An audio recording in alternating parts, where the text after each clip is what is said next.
I'm going to show you how to make one of these really sweet little swallows. They look really nice on a wall, particularly a solid background, so like a white background. They really stand out nicely. They look really nice against a fence outside. They're great on their own, but they look, if you can make a few of them, they look really nice if you've got two flying around each other, or if you've got even more, they look really lovely. A collective term for a group of swallows, there's loads of collective terms, but a swoop, we'll call them a swoop of swallows. Looks really beautiful. I often make these with leftover willow, so in my basket making I often have short lengths of willow left over, so this project's ideal for short little pieces of willow. All you need to do it is a sharp pair of secateurs, some string. I'm going to use a reusable zip tie, but you could use string or another zip tie. I've got a traditional basketry tool here called a bodkin. If you don't have a bodkin, you don't need a bodkin. A flathead screwdriver will also work well. So I'm going to work on the body first, and I'm going to use a longer piece of willow. I'm just feeling it to make sure it's supple enough. My willow's drying out a little bit. We've had a few warm days. So I'm going to kink it. I'm going to bring it across itself like that. I'm not going to need all of this length, and this is just going to get in my way, so I'm going to cut it down.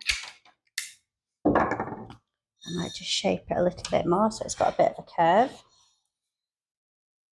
And then I'm going to use my reusable zip tie just to tie it at the tail end. So the body on this one is only to there, which isn't very big, is it? So the initial structure's potentially smaller than you think it might be. And I'm just manipulating this willow so it's got a bit more of a curve on it. So I'm using an English basketry willow today called Dicky Meadows, which is long and fine and really strong. It's a really nice willow to use. I'm going to do a little bit of weaving at the bottom, and then I'm going to do a little bit of weaving at the head end, and it'll set it where I want it to be. There's two different parts of the willow that you should know. There's the tip end, and the thicker end's called the butt. So I'm going to start with the tip. It's usually easier to start with the tip than it is with the butt. So I'm going to go in with the tip, and I'm just doing a figure of 8 weave. So I'm going through the middle, around one side, through the middle, then around the other side, through the middle, back around the other side, through the middle, and I'll just follow that on. What's going to happen though is the willow that I'm working with is getting thicker. It's going to squish my frame in, and I don't want it to do that. I want to have a nice plump frame. So work out a way of holding the frame so that you can hold it apart, and then the frame's not going to close on you. The sewing needle action means that I'm keeping this big arch on it, and if I can keep a nice big arch, it's much less likely to kink. So I'm holding the frame apart. I'm using the rod that I'm weaving with like a sewing needle, and I'm trying to keep that big arch so I don't kink the willow. And by kinking it, I mean that once you've kinked it, it flops around from the kink. It's not impossible to work with, but it's more difficult. So the longer you can keep a big arch, the nicer it is to work. And as the willow I'm weaving with gets thicker, it's going to naturally pull my frame in. So I'm trying to hold the frame apart, using more effort as the willow I'm working with is getting thicker. I'm also making sure that I'm telling the willow all the time what I want it to do. So in order to get these really nice, clean, tight edges, I'm telling the willow what I'm expecting it to do before I fully commit to the full weave. So I'm holding the frame apart, bringing the willow across and just letting it hug against the wood, and then I can let go because the creases are all in the right place then. And then do the weave and just bring it back down to where the crease was. So again, same on the other side, I'm holding the frame. I'm going to tell the willow first, and then I'll do the weave.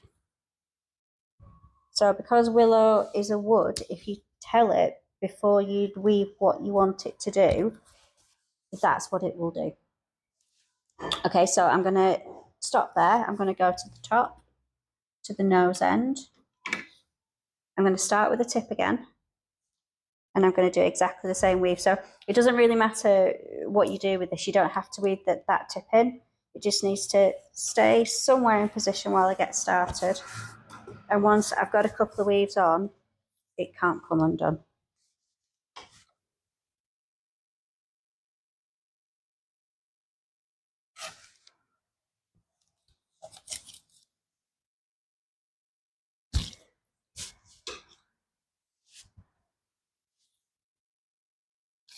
So you can go nice and slow while you're setting it up.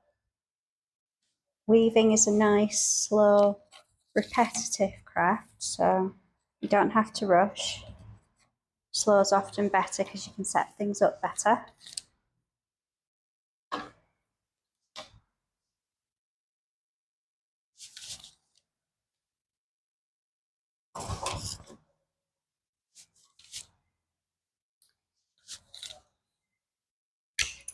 Okay, so before I go any further, I'm going to put the sticks in that are going to become the wings. I can do it afterwards, but it makes it more difficult if you do it afterwards.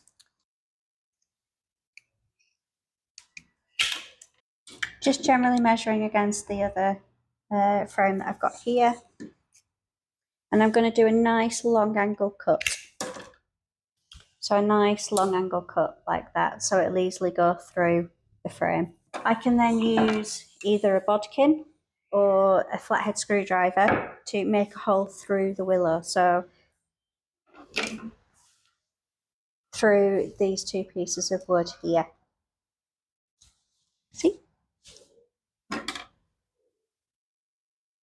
So I'm just going to ignore the rod that I'm weaving with. I might cut that down so it's not in my way. To be honest, I can take this off. It's not doing anything anymore. It's finished its job, so take that off. And then I can use my flathead screwdriver just to push down through the willow like that. And then I will take one of my sticks. I'm going to go in with the pointy end.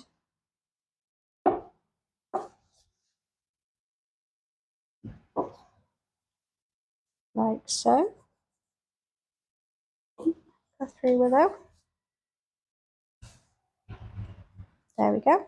And then I'm going to make a hole on the other side of the frame in the same way.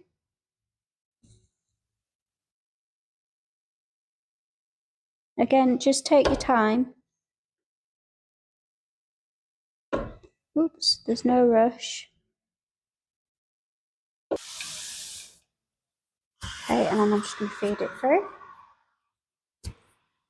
My rod's got a slight curve on it, which is due to the way that it grows, so I can work that to my advantage. So at the moment, the curve's going down. It's not very obvious, but if I turn it the other way, the curve's going up, and that's not the shape that I want from a wing. So I'm just going to work with the willow. I want that shape going down. I'm going to carry on weaving with the weaver that I was weaving with. Just undo it a little bit so I can get to it. So can you see it's made those splits through the wood? And I'm just going to carry on doing exactly the same weave I was doing. When I get to the stick, I'm just going to weave over it. And then just carry on the same weave past the stick.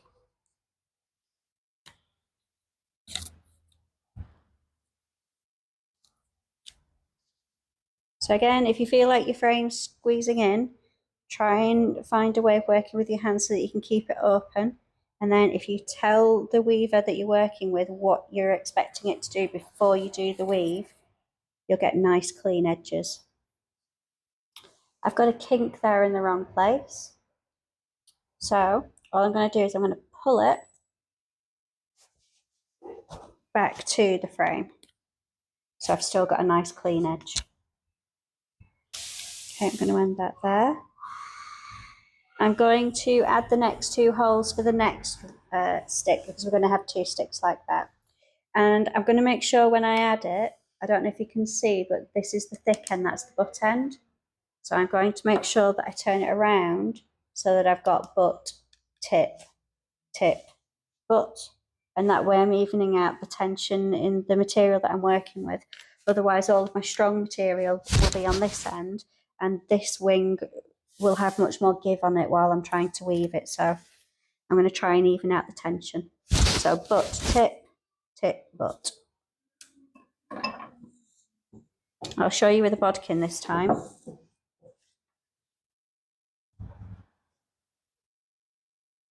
So I might do it about there. Wiggle that through. I'm going to go in with my pointy end again.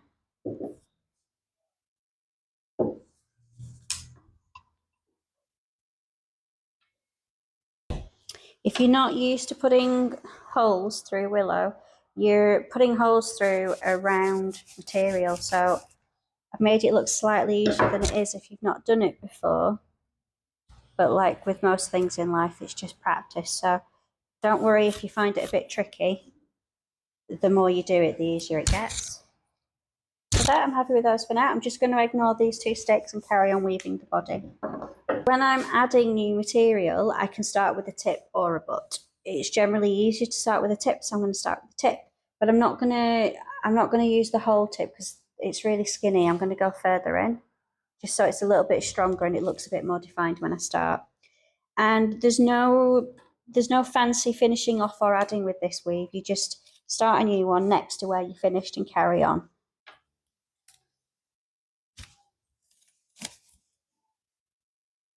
If it does kink like that, it's not the end of the world. I'm not being able to pull it through very easily. So if you end up with a kink and it's making it difficult to weave, you can add more kinks to it, and that will make it rounder again. It'll make it easier to work with. I might be able to get one more in before I've got to go past the stick of the wing. And now I'm just going to go past the stick and carry on doing exactly the same weave, but past the stick.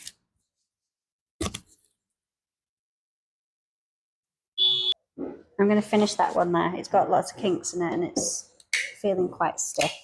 So I'm going to finish that one there. I'm going to get a new piece. I've got a choice. I can either start here or I can start there. I'm going to start with the tip again, and I'm just going to add it in a way that how I add it, it's doing the opposite weave to the one next to it.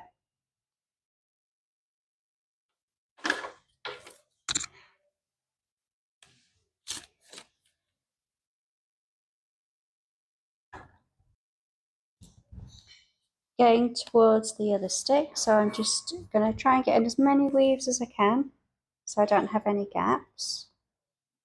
And I want to make sure that the last weave I do is doing the opposite to the weave that it's about to meet up, like they're doing the same. So I'd want to do at least one more weave so it's doing the opposite weave again, and it'll look better.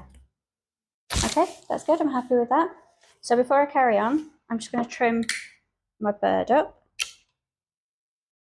Because of the nature of the material I'm working with, I can cut really, really short. So long as it's got something behind it, it won't come undone. I'm going to trim the tail down a bit as well because I don't need all that length. I'm going to get my string.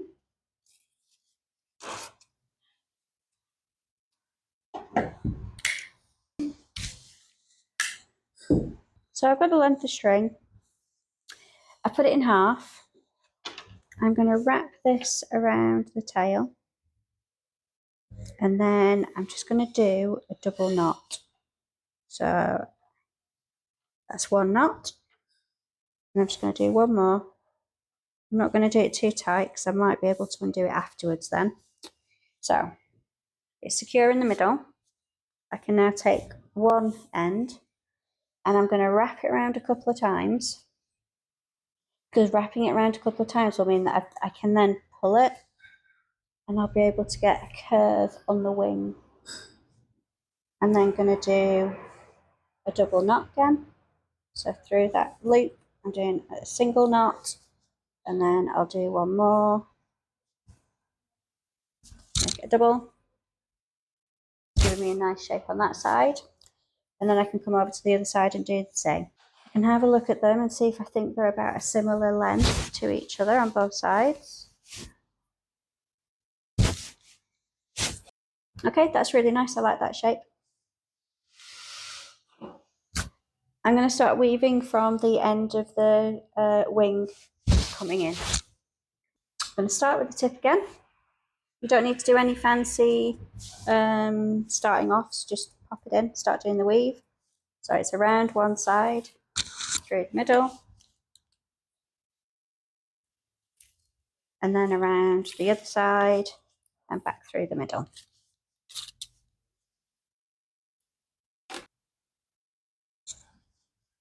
These are great little projects to practice weaving on. Little techniques like keeping a big arch make it much nicer to work with the material. These don't take very long to make, so it's an opportunity to practice and make something that's sweet.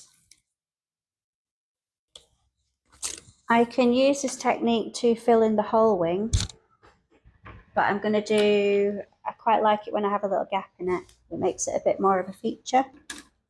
So to do that, I'm doing exactly the same weave. I'm just going to leave a bigger gap, and I'm going to really make sure that I tell the willow where it's going to go next. I'm going to crease it first before I do the weave, because that'll keep it looking really neat and nice. So it's already been told, so I just need to bring it back to where I told it. And then same on that side. Do the weave.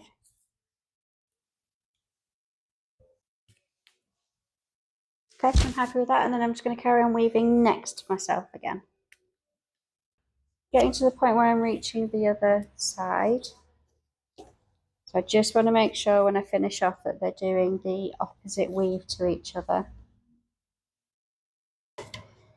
There we go. So that's that side done. I'm going to trim it on the frame again.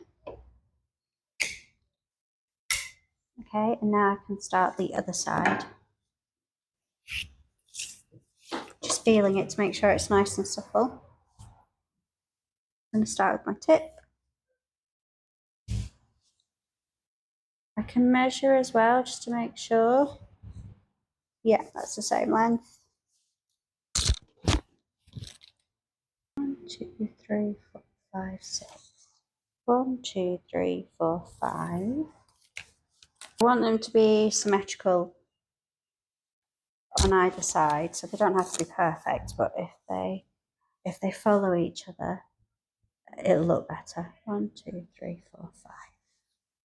So again, I'm opening up the gap in between, but I'm making sure when I come back that I really tell the willow, so I've got a nice clean edge.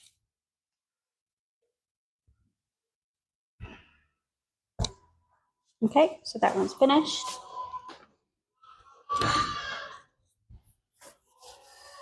Okay, so this feels nice and supple. I'm going to start again from the body coming out to the wing. So it doesn't matter. I can start there where I've got an over and an under, or I can start under over. Whatever's more comfortable for you. There's no wrong or right way of starting. So that's set. Because I'm starting with the thicker end, I'm just going to really take my time so that I get a nice clean edge.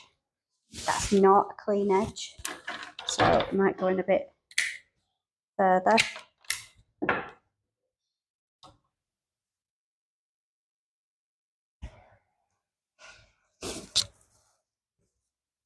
Better.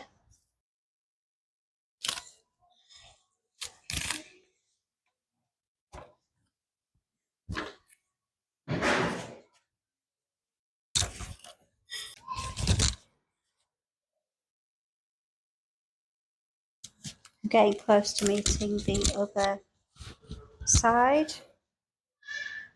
So again, I'm just going to make sure that the last weave I do is doing the opposite to the weave that it's going to meet up with.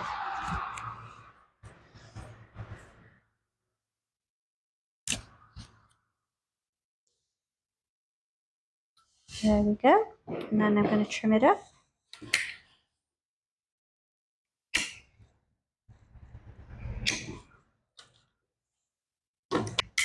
The last thing to do is to untie it.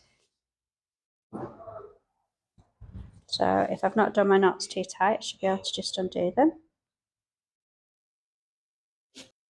Okay. So I've still got those tips. I always like it when I finish things off just to make it look intentional. So these aren't cut yet. So I'm just going to cut them in a way that they look nice. Maybe that. Wonderful. There you have a beautiful little swallow. Really good to practice with. You can do all sorts of really nice patterns against a wall with them. There you go. Have a go. Let me know how you get on. I hope you enjoy your new weaving project.